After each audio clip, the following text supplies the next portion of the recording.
Subscribe करें दंगल TV YouTube channel को और बेल आइकन को दबाएं हमारे लेटेस्ट वीडियो को सबसे पहले देखने के लिए। क्राइम अलर्ट, डरना नहीं मिटाना है। नमस्कार, मैं सुधा चंद्रन क्राइम अलर्ट के आज के इस एपिसोड में आप सबका स्वागत करती हूँ।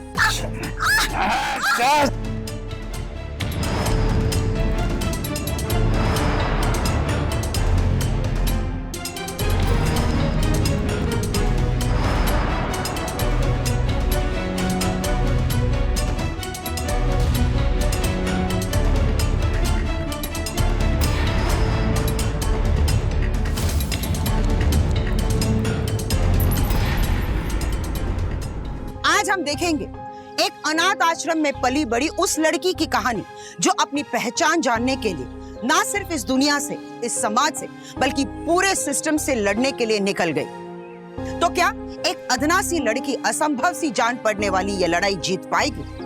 आइए देखते हैं।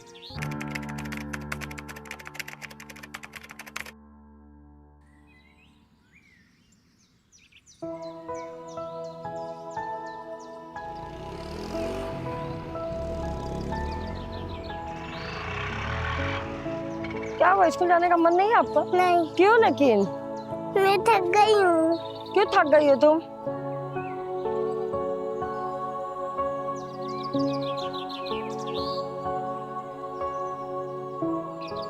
माँ,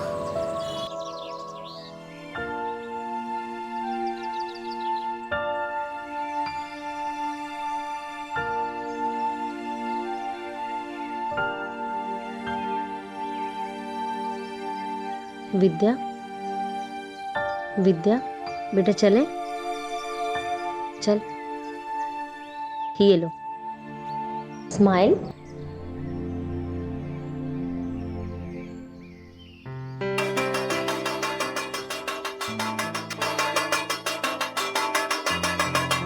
चलो बच्चों, खाना तैयार है। दीदी वैसे आपने आज खाना क्यों बनाया है? क्योंकि मैं ना बहुत जल्द यहाँ से जाने वाली हूँ, तो मैंने सोचा कि तुम सबके लिए कुछ स्पेशल बनाऊं। दीदी मुझे पता है, क्योंकि आप जो भी बनाते हो उसमें बहुत स्वाद होता है, क्योंकि आप उसमें अपना प्यार मिलाते हो। आपको पता है आज मैं इतनी खुश क्यों हूँ? आप यकीन नहीं मानोगे, मैं इतने सालों से जिस चीज का सपना देख रही थी वो पूरा होने जा रहा है। आज 18 साल बाद मुझे ये पता चला है कि मेरी माँ जिंदा है और फाइनली मैं उनसे मिलने वाली हूँ।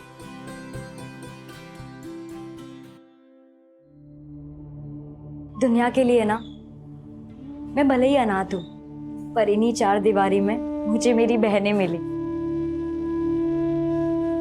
और मुझे मेरी माँ मिली। जब मैं यहाँ से जा रही हूँ ना, तो तुम लोग को बहुत मिस करूंगी। पता नहीं कैसे जीऊंगी तुम लोग के बिना। पर दीदी ये तो आपका घर है, आप कहाँ रहोगी और कैसे रहोगी?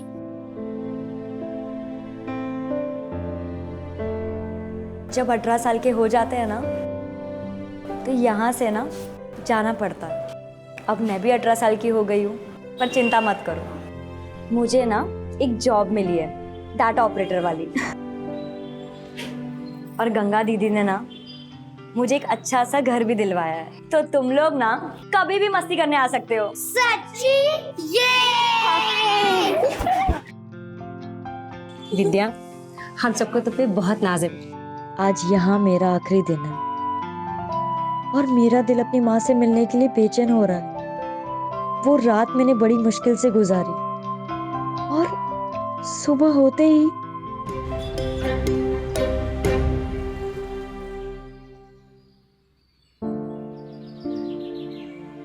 इतने सालों तक माला को मिलने आज तक कोई नहीं आया। तुम उसकी क्या लगती हो?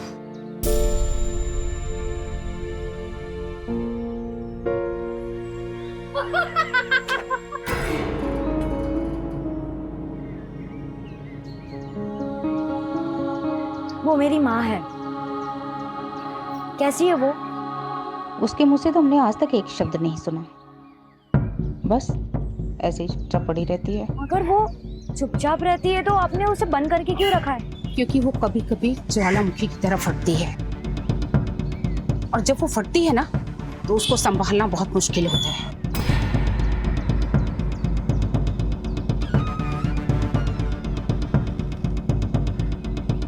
ये रही तुम्हारी माँ।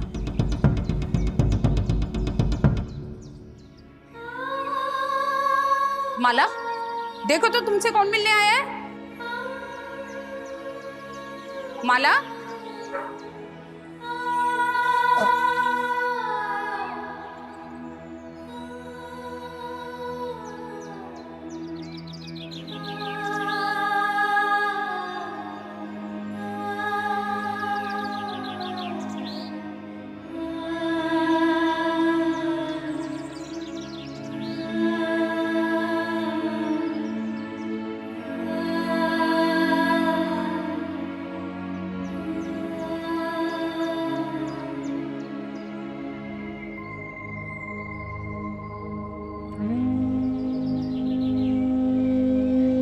माँ, पता है मैं कौन हूँ? मैं आपकी बेटी हूँ।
माँ, पता है मैं आपके लिए क्या लाई हूँ? खीर। मैं आपको अपने हाथों से खिलाती हूँ।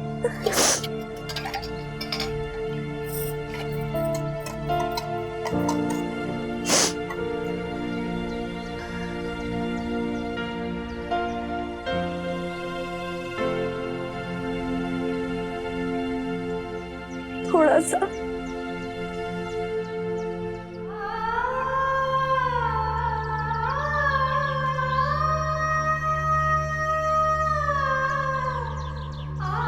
माँ, मैं अभी ना आपके पास ही रहूंगी, हमेशा आपका ध्यान रखूंगी।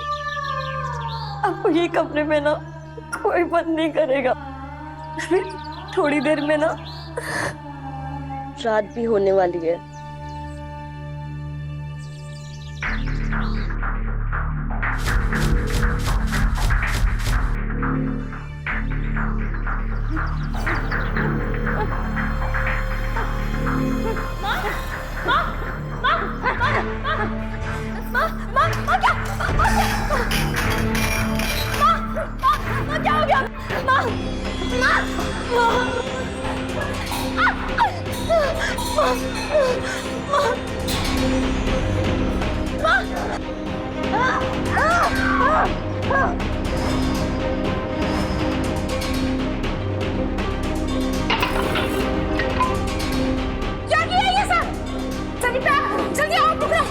क्या करके रख दिया? पकड़ो सविता, सविता इंजेक्शन लेकर आओ, जल्दी जल्दी इंजेक्शन लेकर आओ। माला, माला शांत हो जाओ। माला तुमसे कुछ कह रही हूँ मैं। सविता जल्दी आओ, लगाओ इंजेक्शन लगाओ। माला शांत हो जाओ, शांत शांत शांत। माला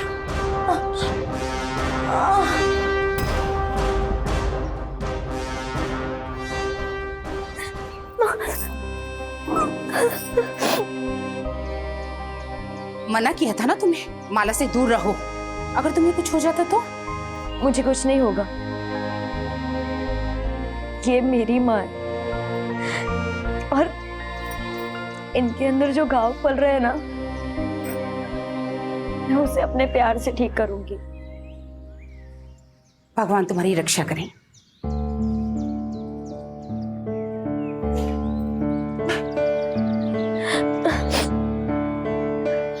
काकी, काकी, काकी, काकी, काकी, काकी, काकी, काकी, आप मेरी माँ के बारे में क्या जानती है? प्लीज बताइए ना मुझे काकी, प्लीज। जब माला यहाँ पर आई तो वो पेट से थी। उसकी तबीयत बहुत खराब रहती थी। दिन में 3-4 बार उसे दौरे पड़ते थे। और उनकी इस हालत का जिम्मेदार कौन था? मेरे ख्याल से वो यहाँ आने से पहले जिस मेंटल इंस्टीट्यूट में थी, वहाँ के किसी स्टाफ ने। जरूर उसी मेंटल इंस्टीट्यूट में उसके साथ कुछ हुआ है। शायद वहाँ के किसी स्टाफ ने।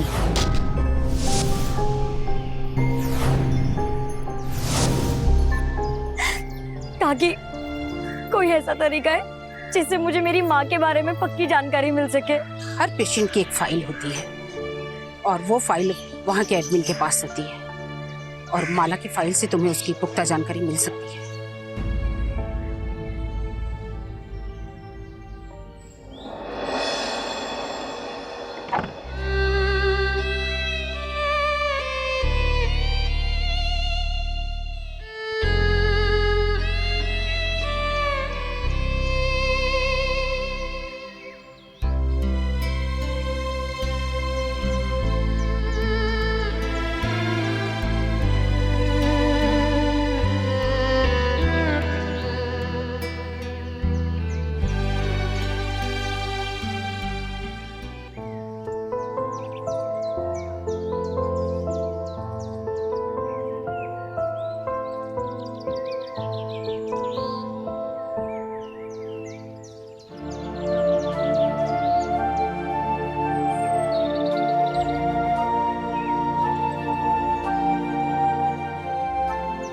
जब से मैंने माँ का ध्यान रखना शुरू किया, उनकी तबीयत सुधरने लगी। मैं उनका अतीत जानना चाहती थी ताकि मैं माँ को इंसाफ दिला सकूं।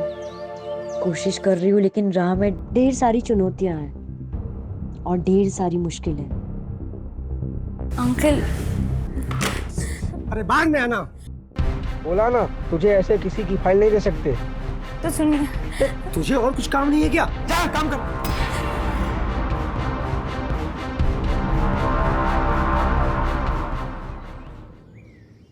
माला के कंडीशन में काफी सुधार आ गया है। तो क्या मैं उन्हें घर ले जा सकती हूँ? Of course. Thank you doctor. It's okay.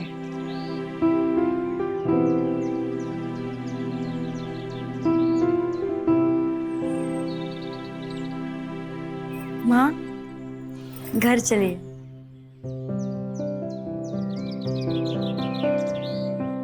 विद्या, विद्या, ये फाइल।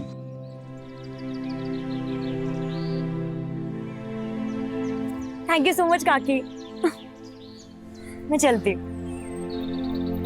चलो माँ।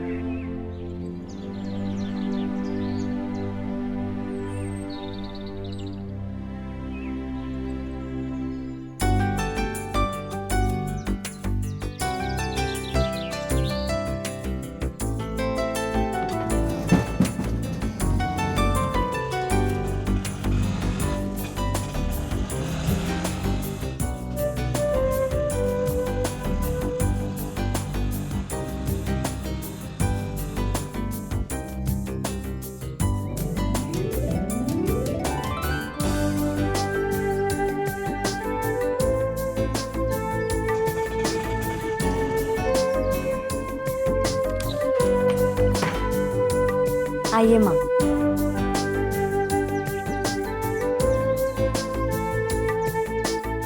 माँ, यहाँ बैठिए आराम से।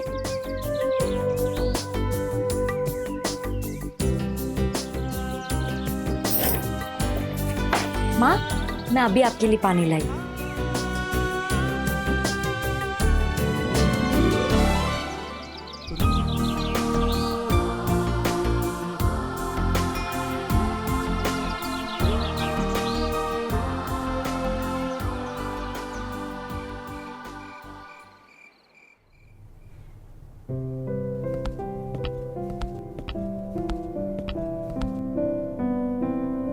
विद्या, आज मैं बहुत खुश हूँ। लेकिन मैं खुश नहीं हूँ दीदी। लेकिन क्यों? क्योंकि मैं चाहती हूँ कि मेरी माँ को इंसाफ मिले। क्या मतलब है तुम्हारा? कुछ लोगों ने ना मेरी माँ के साथ जानवरों जैसा सुलूक किया। ये सोच के भी ना मेरी रूह कांप जाती है। मेरी माँ के गुनहगार आज भी खुलेआम घूम रहे हैं। जब तक मैं उन्हें सलाखों के पीछे ना पहुंचा दूं, तब तक मैं चैन से नहीं बैठूंगी।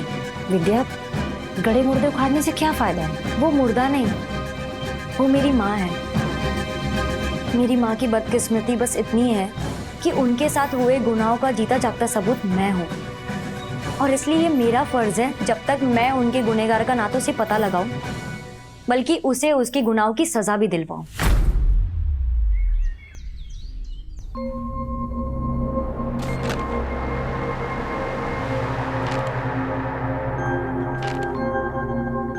इसके मुताबिक 2004 में माँ को सेवा सदन एनजीओ के हॉस्पिटल में एडमिट कराया गया और हॉस्पिटल एडमिट करने के बाद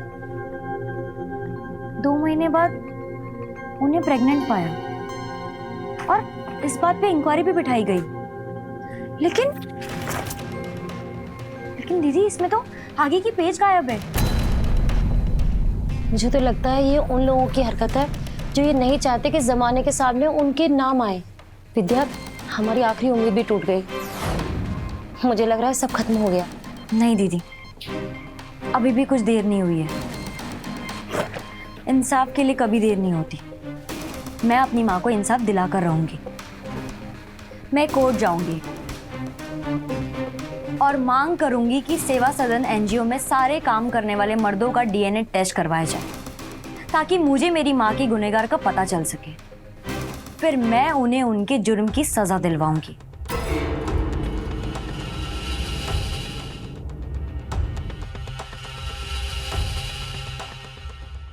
अक्सर समाज के डर से लोग सच्चाई का साथ नहीं देते हैं और भेड़ चाल का हिस्सा बनना पसंद करते हैं, क्योंकि ऐसा करने से उन्हें लगता है कि उन्हें समाज के कड़वे सवालों का सामना नहीं करना पड़ता है। लेकिन विद्या ऐसी हरगिज नहीं थी।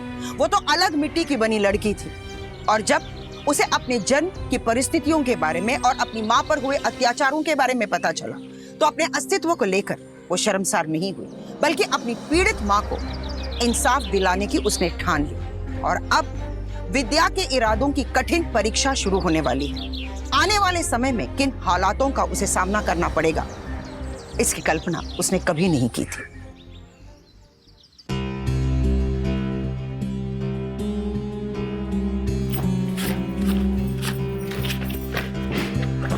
विद्या, ये फाइल अर्जेंटली चाहिए। जी सर।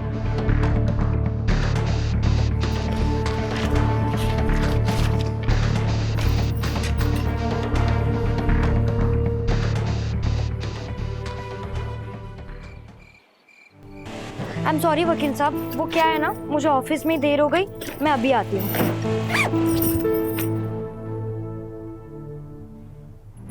अभी भी सोच लो, कानूनी लड़ाई बहुत लंबी चलती है। इसमें बहुत एफर्ट, बहुत पैसा खर्चा करना पड़ता है। मैं अपनी माँ को इंसाफ दिलाने के लिए ना कुछ भी करूँगी सर। आप जल्दी से केस फाइल करने की तैयारी कीजिए। ठीक है, मैं PIL फाइल करता हूँ। तुम्हें जल्दी से अदालत आना होगा। जी मैं चलती हूँ सर। वो क्या है ना, घर में माँ अकेली है तो मुझे उनको भी देखना है। मैं आपको जल्दी मिलती हूँ। Okay.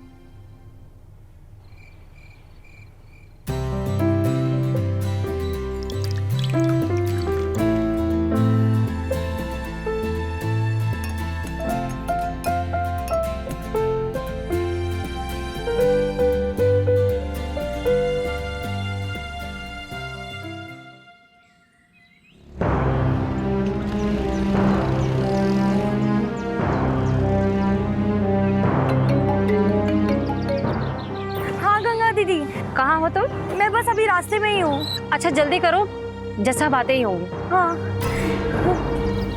Auto, auto, auto, auto, auto, auto.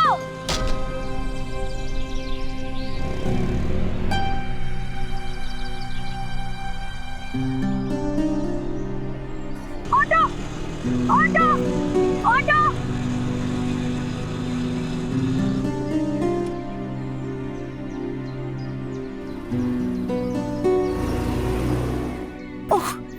I am so sorry. कोई बात नहीं बेटा, बहुत जल्दी में लग रही हैं आप। कहाँ जाना है आपको? वो मुझे कोर्ट जाना है। अरे हम भी वही जा रहे हैं, आइए ना बैठिए, हम आपको ड्रॉप कर देंगे, है ना पापा? हाँ क्यों नहीं। अरे बैठ जाओ बेटा, डरो मत, तुम भी तो मेरी बेटी जैसी ही हो ना। बैठ जाओ। बैठो बैठो। आओ आओ। हाँ थोड़ा इधर आ जाना निधि। हाँ। चलिए।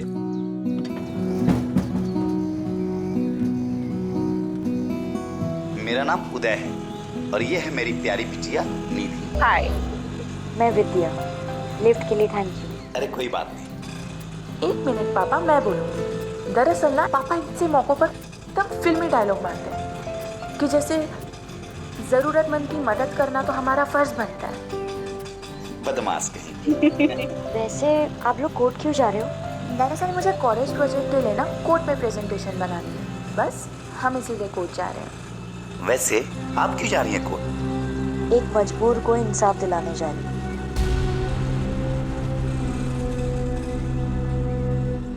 ये अदालत कुमारी माला सिंह पर हुए अत्याचारों के प्रति संवेदना रखती है, इसलिए साल 2004 में सेवा सदन में काम करने वाले सभी पुरुष कर्मियों के डीएनए करवाने का आदेश देती है।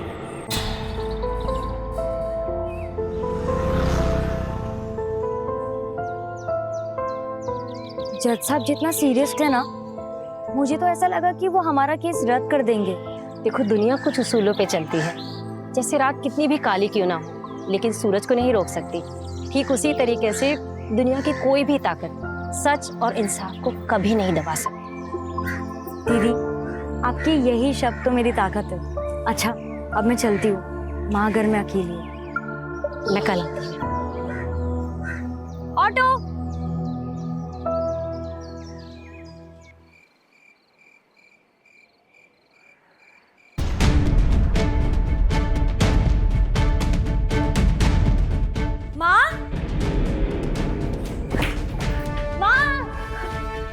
माँ कैसे चली गई?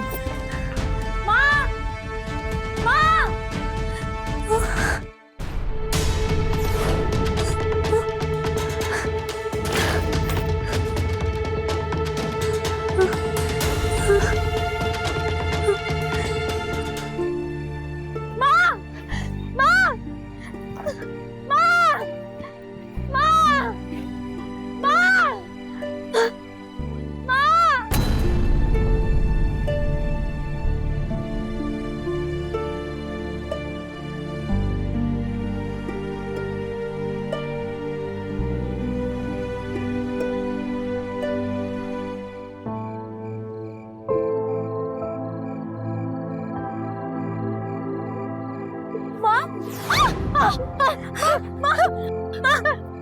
माँ मैं हूँ ना, कुछ नहीं होगा आपको।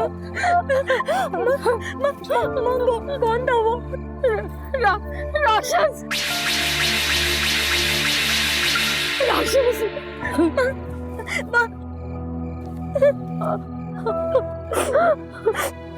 कुछ नहीं होगा माँ, मैं हूँ ना। चलो घर चलो।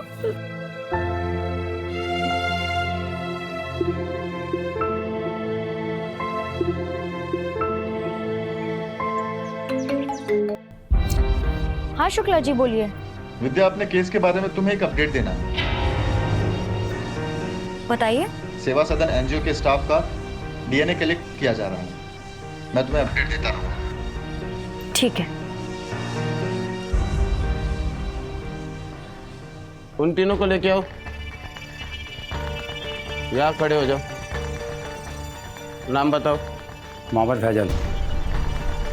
सुनील गुप्ता। उदय यादव। दीदी ये वही लेटर है जो मुझे कल घर पर मिला था। अच्छा,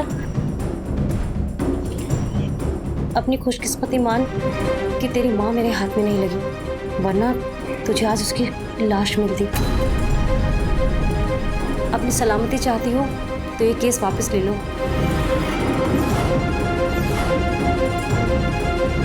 विद्या, अभी भी देर नहीं हुई है। नहीं दीदी, आपने मुझे कभी भी हार मानना नहीं सिखाया, हमेशा लड़ना सिखाया। मैं अपनी माँ को इंसाफ दिलाकर रहूंगी।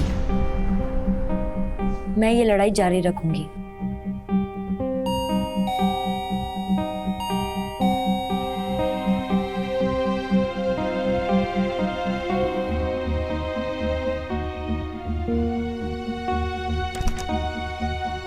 अरे आप लोग, नमस्ते अंकल, आइए ना, आइए।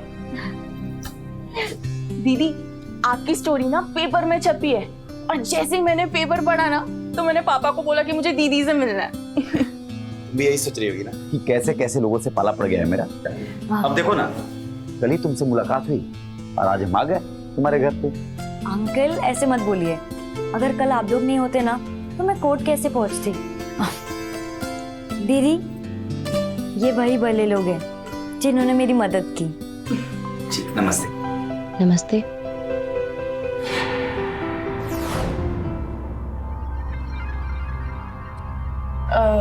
दीदी वैसे आपकी मम्मी कहाँ है?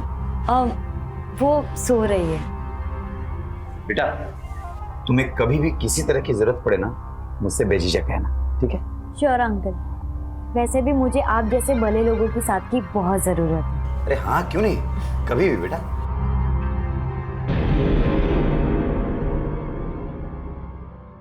हाँ शुक्ला जी बोलिए। डीएनए रिपोर्ट आ गई है, तुम्हारे पिताजी के बारे में सब कुछ पता चल गया। वो अभी तो मुझे ऑफिस जाना है और बहुत अर्जेंट काम है। एक काम कीजिए ना, आप मुझे जल्दी से रिपोर्ट भेज दीजिए, मैं आपसे लंच ब्रेक में मिलती हूँ। ओके।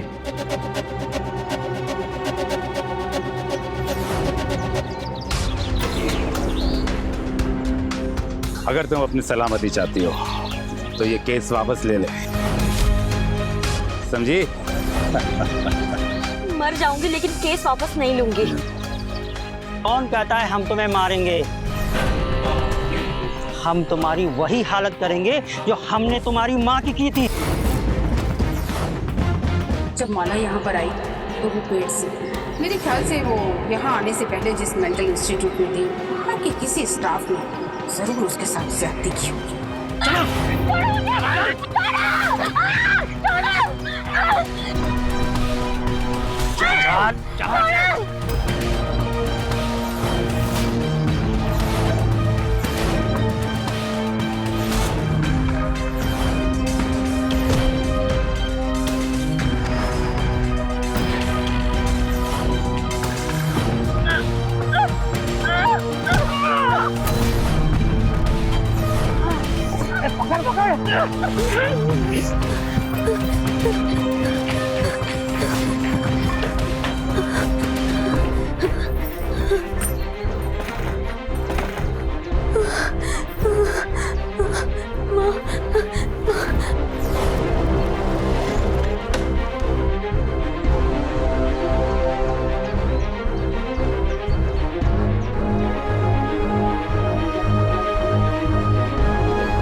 गंगा दीदी, वो कुछ लोग ना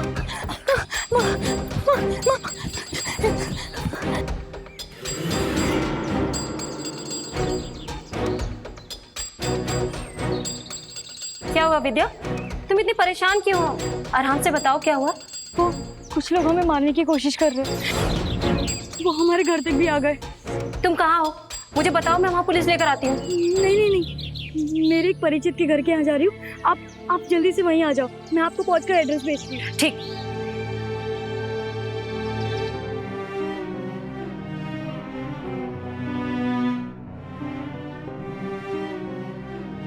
सत्य और न्याय की राह बेहद कठिन और पथरीली होती है, और इसके बारे में विद्या को तो पता चल ही गया था, क्योंकि अब बात विद्या और माला की जान पर आ पड़ी। पर कहते हैं ना, इंसान की सहन शक्ति की पहचान कठिन परिस्थितियों में ही होती है, और आने वाला समय विद्या के लिए बहुत बड़ी चुनौती लेकर आने वाला था। तो क्या विद्या जिंदगी के इस इम्तिहान में खरी उतर पाएगी? जो इंसाफ की लड़ाई वो अपनी माँ के लिए लड़ रही थी, क्या उसे अंजाम तक पहुंचा पाएगी? यकीन मानिए, इस कहानी का अंत आप सबकी कल्पना से बड़ी सनसनीखेज साबित होने वाला था।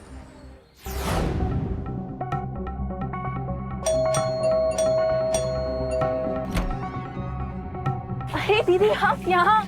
निधि, अगर तुम्हें कोई प्रॉब्लम ना हो तो हम थोड़ी देर यहाँ रुक सकते हैं। हाँ, क्यों नहीं। आइए आइए। माँ चलिए। आइए।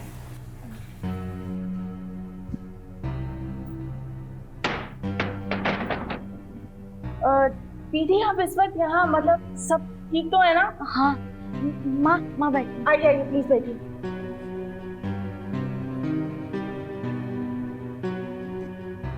किसी ने हम पर हमला किया था और वो हमारा पीछा कर रहे थे। नहीं, आपने बहुत अच्छा किया कि आप यहाँ आ गए। वैसे अंकल कब आएंगे? पापा तो काम पे हैं, उनकी कल नाइट ड्यूटी थी ना, इसलिए। तुम कहीं जा रही हो क्या? हाँ, मैं वो कॉलेज जा रही हूँ। आज एक्चुअली मेरे प्रोजेक्ट सबमिशन का आखिरी डेट है, पर अपना अभी बिल्कुल टेंशन मत लीजिए, मैं अभी कहीं नहीं जाने वाली। नहीं, उसकी कोई ज़रूरत नहीं है, तुम आराम से कॉलेज आओ। मैंने गंगा दीदी को कॉल कर दिया है, वो बस आती होंगी।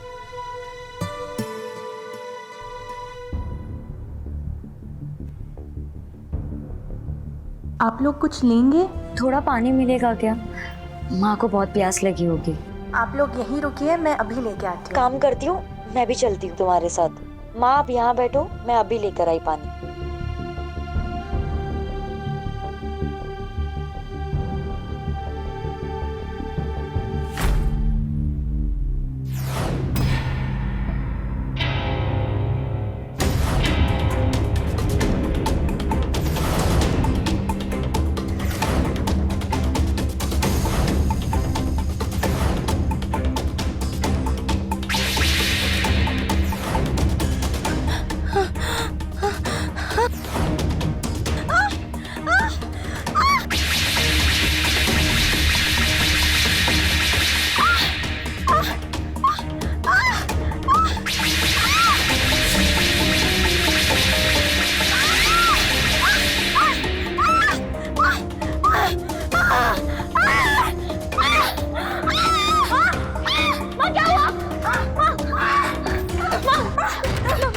इंजेक्शन देनी होगी। पकड़।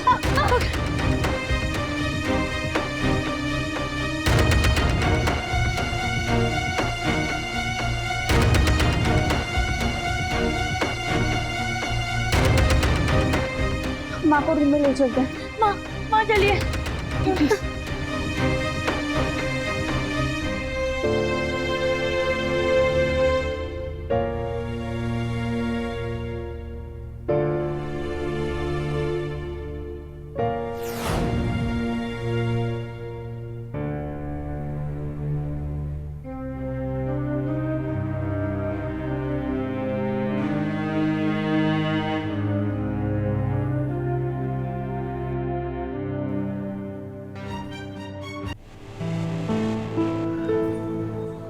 अब दीदी, मैं कॉलेज आ रही हूँ, मेरी कैब बाहर वेट कर रही है।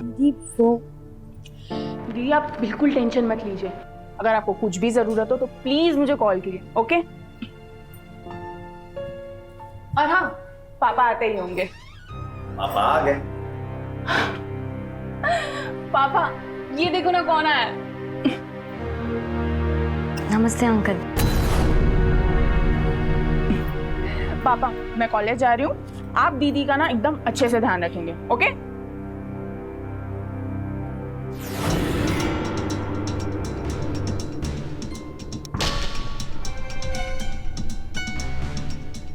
एक मजबूर को इंसाफ दिलाने जा रही हूँ।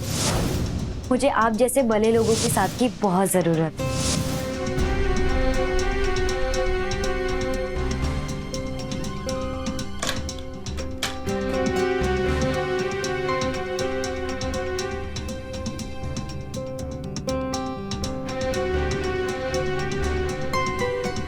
अच्छा अंकल, आप क्या काम करते हैं? मैं एक एनजीओ में हेड अटेंडेंट हूँ, जो मेंटल डिसेबल्ड लोगों का ध्यान रखती है।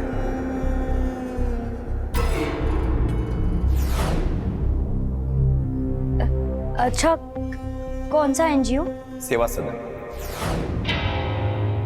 मुझे बहुत खुजली हो रही है ना कि तेरी माँ के साथ किसने ज्यादती की, तो सुन, मैंने की है तुम्हारी माँ के साथ ज्यादती। वो मैं था।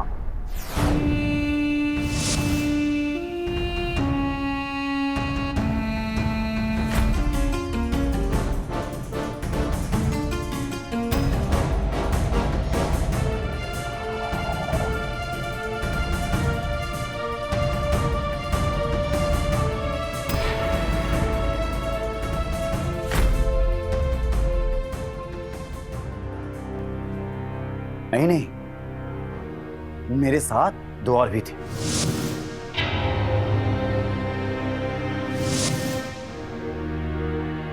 अब इसको तो किस्मत ही कहेंगे ना कि उस दिन कोर्ट जाते समय तुम मुझसे मिल गई, और अगले दिन जब मैंने तुम्हारे बारे में अखबार में पढ़ा कि तुम अपनी पाप का पता लगाने के लिए मेरे एनजीओ के सारे मेल स्टाफ का डीएनए टेस्ट करवाना चाहते,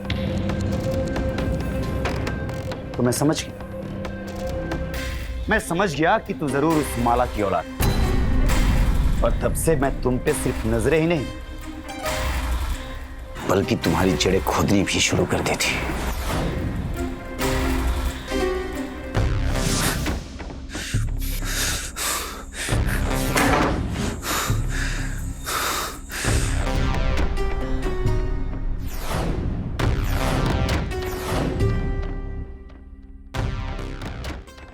मुझे अपने किए का पछतावा है।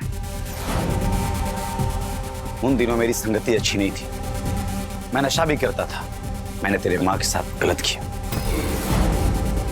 उसके कुछ दिनों के बाद निधि पैदा हुई और मैं निधि से आंखें नहीं मिला पाया, और मैंने अपनी पुरानी जिंदगी से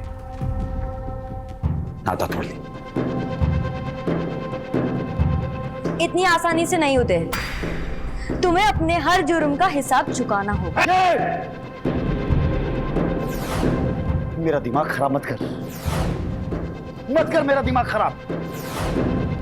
अपना मुंह बंद रख और चुपचाप अपना केस वापस ले ले। कितना पैसे चाहिए तुझे? कितने पैसे चाहिए? मैं तुझे दूंगा। इससे तू अपनी मां का ध्यान रख सकती है। और अगर मुझे तुम्हारे इस कागज के टुकड़ों में कोई इंटरेस्ट ना हो तो तुम और तुम्हारी मां शायद कल का सूरज नहीं देख पाएंगे।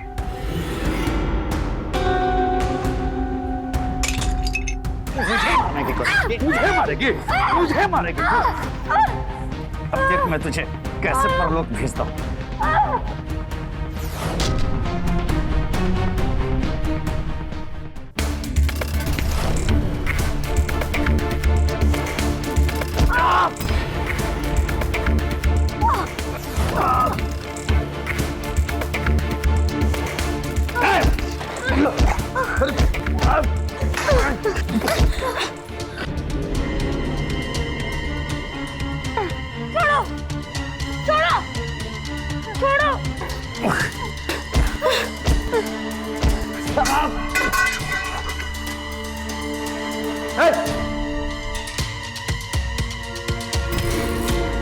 तू मुझे इस पागल के लिए मारना चाहती है?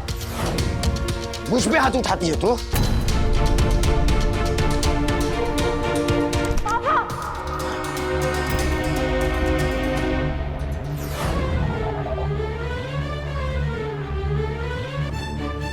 निधि, तुम यहाँ कैसे? इसे मैंने बुलाया है। मेरे वकील ने ना मुझे डीएनए टेस्ट की रिपोर्ट भेज दी। जब तुम धमकी दे रहे थे ना, तो वही रिपोर्ट मैंने निधि को भेज दी।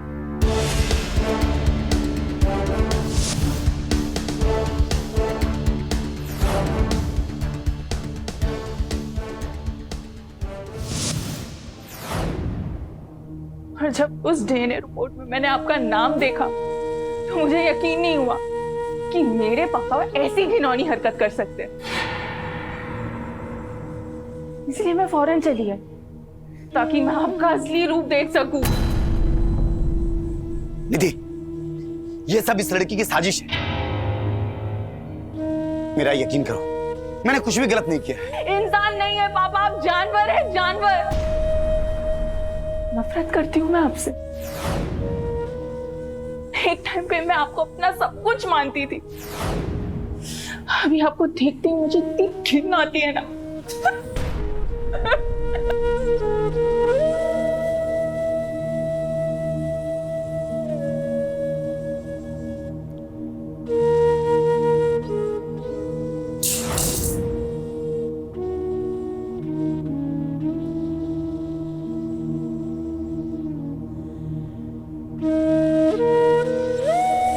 I love you, बेटा। I love you।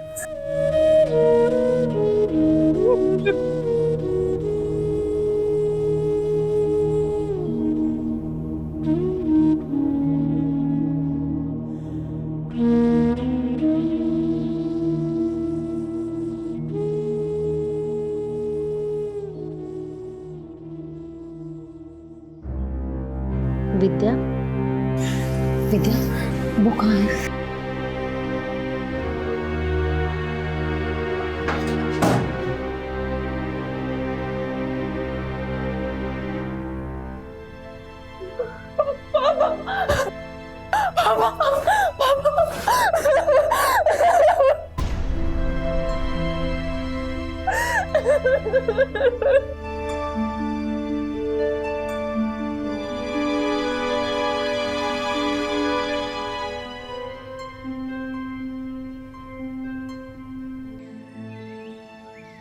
तुम्हारे लिए एक गुड न्यूज है। जब पुलिस ने एनजीओ के लोगों का स्टेटमेंट लिया तो पता चला कि उदय के 2 साथी भी उस गुनाह में शामिल थे।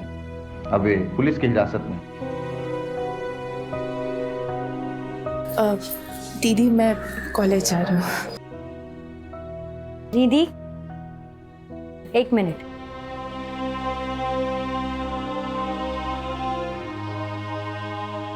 तुम कभी मत सोचना कि तुम अकेली हो, हम सब है तुम्हारे साथ, तुम्हारा परिवार।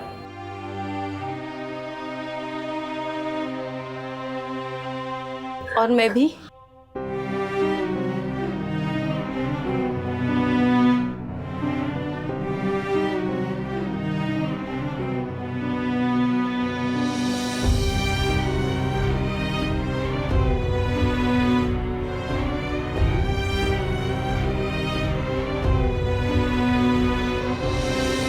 माला के साथ दुष्कर्म करते वक्त उदय और उसके साथियों ने यह कभी नहीं सोचा था कि उनके पाप एक दिन उन्हीं को डस लेंगे। उदय ने शर्मिंदगी में आकर अपनी जान दे दी। वहीं दूसरी तरफ फैजल और सुनील अब पुलिस के गिरफ्त में हैं और उन पर कानून के विभिन्न धाराओं के तहत मुकदमे अदालत में विचाराधीन। कहते हैं इंसान के कर्म उस बीज की तरह होते हैं जो वो अपनी तकदीर के जमीन पर बोता है। इसीलिए कोई भी काम करने से पहले सावधानी बरतने की सख्त जरूरत है। उसे अपनी नैतिकता के तराजू में तौल लेना चाहिए। जाने अनजाने में यह भी देखना चाहिए कि हम किसी को दुख ना दे, तकलीफ ना पहुंचाए। इसी विचार के साथ मैं सुधा चंदन आपसे विदा लेती हूँ इस वादे के साथ कि अगले एपिसोड में हम फिर मिलेंगे एक नई कहानी के साथ। देखते रहिए क्राइम अलर्ट। डरना नहीं, मिटाना। जय हिंद।